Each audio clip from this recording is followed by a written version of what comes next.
nandito kami sa... Ano nga ba to? Sa water na lang. Hindi ko alam. Ako tiga rito eh. Hindi ko alam yung street na to. Pangalan ng Sanggiyupan na to. Anong street to? Hindi, Sanggiyupan. Barangay 12 ito. Si Sanggipsa. Ah, ito pala oh. Si Sanggiyupa. Nandito po kami para kumain ng Sanggiyup. Wala po talagang kadala-dala ang mga kumain ng Sanggiyup eh. Thank you sa sponsor. Salamat po sa sponsor. Salamat po sa sponsor ni Pangga. Sponsor po natin ay si Pangga. Si Talaba. Ewan ko, bakit si Pangga ay nagyakag na lang mag-celebrate dito. At yan, nagbabayad na po siya. Diyan ka muna tiyalan. Ha?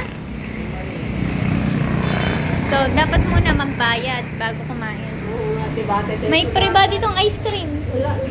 Ah, wala. Hindi naman bumili. Ipa-Gcash. Wala. 200 din daw. Self-service. Nakakatuwa dito. Ano, ganito siya. Wato sawa ka talaga kung hanggang saan yung kaya mo. No? Maglalagay na ako ng aking ano. Pipino. Wow! Ang salado! Sa amin yun. Uy, nakakalitya rin saan. Pwede nila lang. Salada. Kasi tingnan nyo guys yung mga nasa dito. Anong tawag dyan? Gusto namin yun. Ito muna tayo. Uy, sweet corn. Namin yan. Uy, mani. Uy, ito yun, kimchi. Pansit. Kasi may papansit din. Meron din patatas. Ayun, ensilada. Squid ball, kikiam, fish ball, lettuce, pork. Pork. Lahat sila yung pork. Lahat yung pork na. Ay, hindi. Ay nga, pork. May plain. Plain barbecue spicy. Masarap talaga yung spicy na. Ay, masarap. Booking mo. Uy, may bisita. Haba.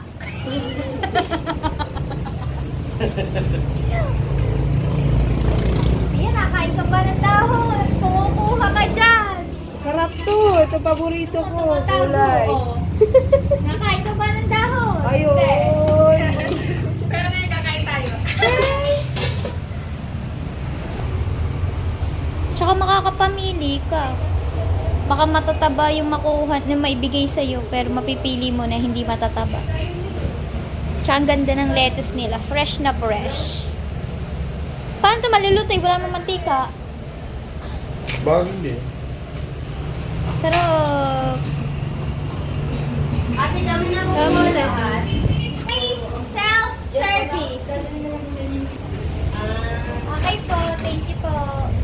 Tatanong lang. Hindi po ako nakakuha. Ako lang po taga-video sila. Ako, ubusin mo yan ha. Pangga, siguro gutom na gutom. Kasi ate. Gutom na gutom ka ha. Mamaya ka na ulit kumuha. Ito. Spicy. Ito, gusto to ni Mama sa kimchi.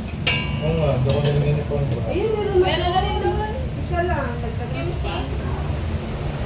Ay, sorry po ate. Ubusin na rin doon. Piliin Huwag mo naman lang. mataba. Huwag ka nang piliin mo yung may taba. Okay na yung manipis. Ate. Piliin mo nga yung walang masyadong taba. Ang kulit mo ah. Ayun o, nasa harapan mo na yung may laman. Ito. Di porkit ikaw ang libre sa Hindi ka akin. naman, te. Pagkala.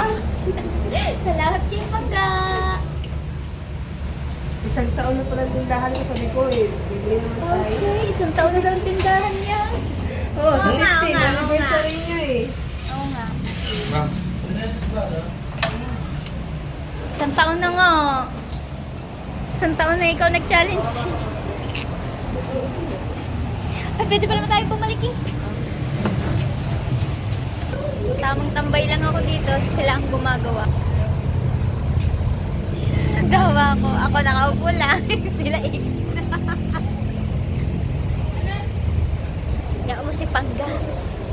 Tsaka na-miss niyan kami. Matagal niya na trangkaso.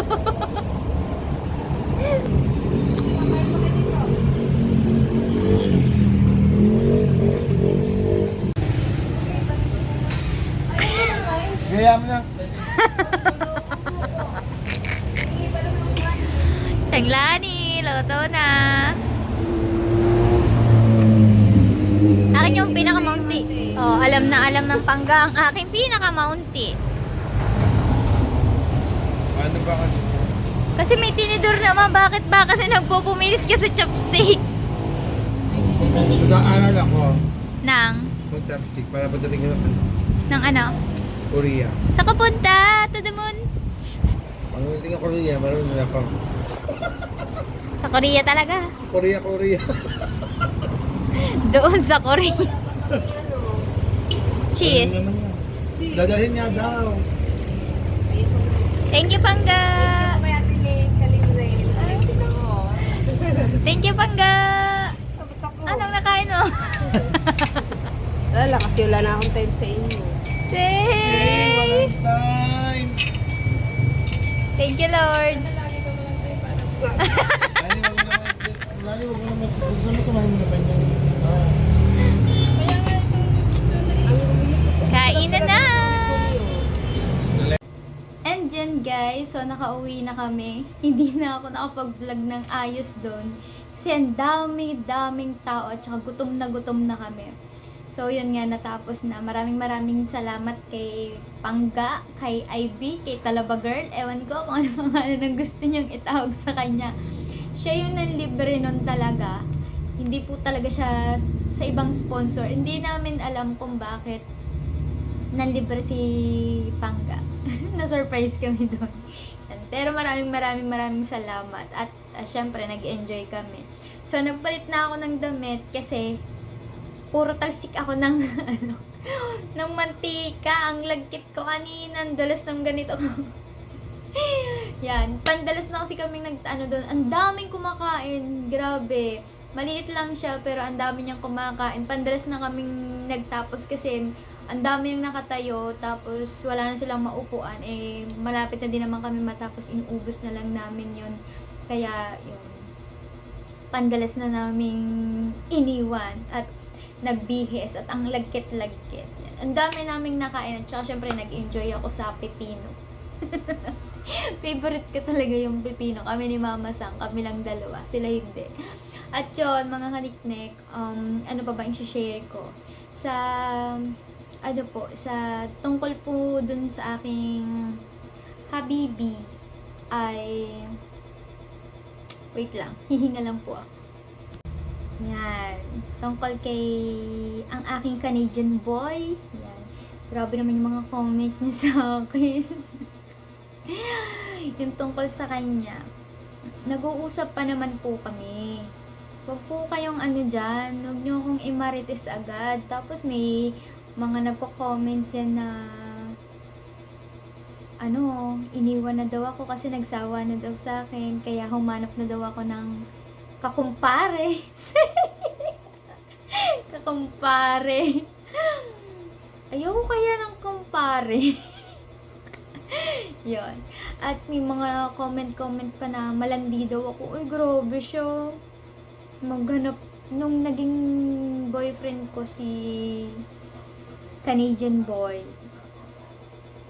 May naging boyfriend pa ba akong iba? May nakita ka bang nilandi ko? Grabe kayo, mapanghusga kayo sa akin. Ako nananahimik lang din ha. Pero yung mga basher kong yan, sige lang. Nood lang kayo dyan.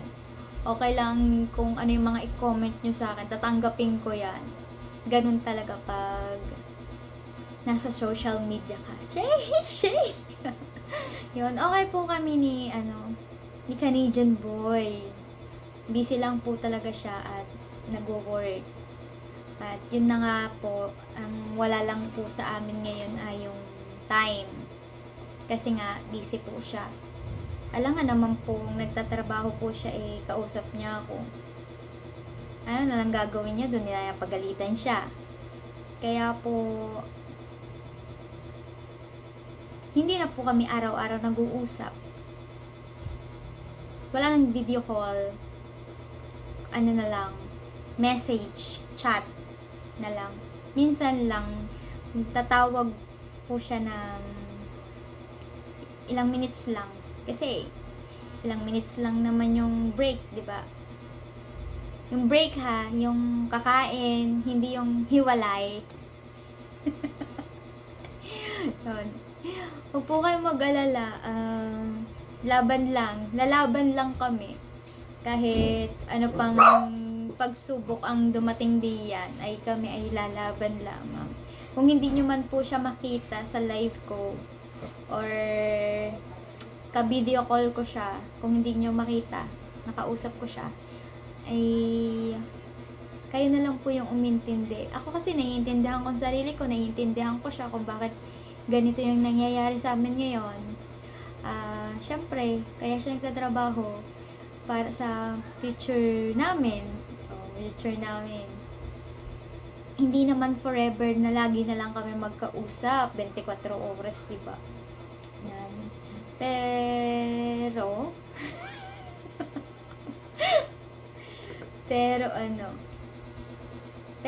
pero, bakit ang dami kong pero? Yeah, pero, syempre, nasanay na din naman ako na lagi ko siyang kausap. Kaya siguro nalulungkot ako ng ganito. Tapos, hindi ako sanay. Hindi talaga ako sanay. Kasi, nasanay talaga ako na gigising ako kahit tulog pa siya. Pero nasa cellphone lang, ganun. Gagawa, tulog pa din siya. Tapos maya pagkakain na ako ng lunch, doon pa lang siya nagising, ganun. Kasi nga pagod, galing trabaho, ganun. Extra muna dati, extra. Yun. At ngayon, iba na yung sitwasyon. Kaya kailangan masanay ako sa ganito na hindi kami laging magkausap. Sinasabi ko din naman sa kanya na nag-uusap pa rin naman kami ng ng seryosohan, gano'n, no. Sinasabi ko sa kanya na kung napapagod ka na sa ganitong setup, tatanggapin ko naman kung ano yung maging desisyon mo. Tapos, sabi niya naman, mahal niya ako, di niya ako iiwan. Pero, ako din, minsan, napapasabi ako sa kanya ng ganon. Kasi, ayun nga, nasanay ako. Na, dati pinupush ko siya na mag-work na. Kasi, kapag lagi lang sa bahay, syempre, tulog, kain, mas lalong lalaki ang dihawi ko, diba? Ang aking Canadian boy. Yan. Kaya sabi ko mag-work siya. Tapos ngayon naman, nung nag-work na siya, hindi ko na siya nakakausap. Parang, parang ang ilap-ilap na ng oras.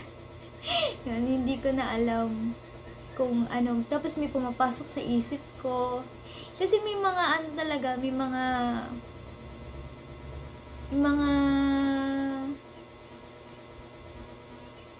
mag-iisip ka talaga, diba, ng malay mo wala pala siya sa work, malay mo iba pala yung wino-work niya, siya mapapaisip ka kasi malayo, LDR nga, diba? Tsaka yung yung may ex siya yung may ex siya dun sa akala niya sa lugar nila ay nakaiwas na siya sa mga ex niya, pero nakita niya yung ex niya doon, hindi niya sinasadya, na bigla na lang daw siyang natulala, nakita niya yung ex niya na doon din pala sa island na yun nakatira. Siyempre mag-iisip ako ng hindi maganda doon, pero iniisip ko pa rin naman na sana hindi, sana wala. Basta nandito lang ako, lagi ako naghihintay para sa kanya. Kung alam naman pilitin ko siyang tumawag sa akin, diba? Okay na din ako sa ganito, masasanay din ako, nalilibang naman po ako. ayun ang importante, yung nalilibang po ako sa iba. Hindi ako isip ng isip. Hindi po yung ibang gaya, nalilibang ako sa iba, sa mga nakakasama ko po, like Tia Lani, Mama Sang, Mabel, kung sino man, yung sinakahipon, yan, nalilibang po ako doon. Kung hindi ko man siya kausap gaya po ngayon, so wala na naman, hanggang buong maghapon, nandito lang ako. Tapos pumasya lang ako sa dagat kanina kasi sabi ko gusto kong mag-vlog. So nakita ko si Kautoy doon. Yun, nakasama ako ni Kautoy sa vlog niya. Ngayon, ganun lang, tumitingin ako sa sunset. Yan. So mamaya magsosopas kami, ganun. Ganun, nililibang ko yung sarili ko para hindi ko siya ma-miss. At syempre, sanayin na yung sarili, di ba? Kailangan kong sanayin yung sarili ko na malay mo, isang beses tawawag na lang siya. Tapos, or baka hindi na lang talaga siya magparamdam. Pero wag naman sana. Alam ko naman na love ako ni Diao, di niya ako iiwan. Kung nangyayari man to sa amin ngayon ay para din sa amin to. Yun lang. Wait lang. Yan. Sa mga, ano pala, sa mga nagme-message sa akin dyan na nangangamusta at sa nagko-comfort, ano nangyari sa akin? Yung mga friends ko na yun, syempre, nagtatanong sila. At kahit nga sila naninibago na bigla na lang ako sumusulpot sa kanila. Lumalabas ako ng bahay na dati dito lang ako. Ngayon hindi. Kasi naboboring ako sa buhay ko. Kaya kailangan kong umikot. Naninibago sila na, uy, mala, hindi mo kausap si Dihaw. Pinayagan ka ba? Yun, tapos sasabihin ko, di naman kami magkausap, di pa siya tumatawag. Nag-message naman siya sa ganun. Ganun lang yung sitwasyon namin ngayon sa lahat ng nagtatanong. So, ganyan po yung sitwasyon namin. Siguro magbablog po ako araw-araw para may marites kayo. May malaman kayo about sa ano. Ayun naman din talaga ang gusto yung ano, kung ano ba mangyayari sa buhay ko, sa magiging takbo ng relasyon namin ni Diao, sigurado ako may nag-aabang dyan. Kasi meron naman kami mga supporters. Nung nakilala ko si Diao ay yun, nagsabi naman sila sa akin na nung nagkita kami ni Diao ay inabangan na nila yung bawat vlog namin. So ngayon, kailangan malaman nyo din kung ano yung sitwasyon namin ni Diao ngayon. Kaya gusto ko din i-share sa inyo. At yun. Sana wag umabot sa hindi maganda. So ngayon ay maluwag po muna kami. Ganito na lang muna. Siyempre ako magpo-focus muna ako sa pagbo-vlog ko. Kasi ito din naman yung ginagawa kong trabaho ngayon. Hindi to libangan. Ito yung talagang trabaho ko ngayon. Dahil wala naman akong ibang pagkakakitaan bukod sa gumagawa ako ng mga dessert at saka yun, nagbebenta ako ng mga cookies, banana chips, yan, ganun lang kasi hindi nga ako masyadong yung mabigat na trabaho kasi gawa nga ng thyroid ko. Alam niyo naman yung trabaho ko dati, di ba? Naglalako ako ng lobster. Kaya hindi yun para sa akin kasi baka bumalik na naman yung thyroid ko. Kaya ganito lang muna yung mga ginagawa ko. Siguro naman kapag marami mga orders ay makakaipon din tayo. At yun lang guys. So sa lahat ng sumusuporta sa akin at maraming salamat po. Sana tuloy-tuloy nyo lang po yan. Wag po kayong magsawa. At abangan nyo na lang po yung update ko araw-araw. Panigurado yung may mga gusto na malaman yung ginagawa ko araw-araw, kung sa isang araw nakakamusta ba ako ni Dihaw, kung ano na bang status ng relationship namin, kung tutuldukan na ba or laban lang. Yan. Salamat po sa lahat ng sumusuporta. Mahal ko po kayo. Ingat po kayong lahat. At see you next vlog. Bye! Thank you for watching!